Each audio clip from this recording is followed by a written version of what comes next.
Channel 2958 London, what is? Here is an analysis of one of the craziest late takeoff videos I have ever seen in this week's aviation fix. This takeoff was filmed at Nis Airport in Serbia.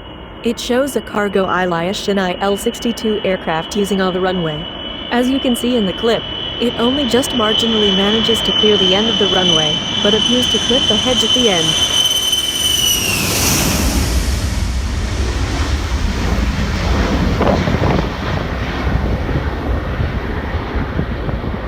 Let's see that again, this time in slow motion.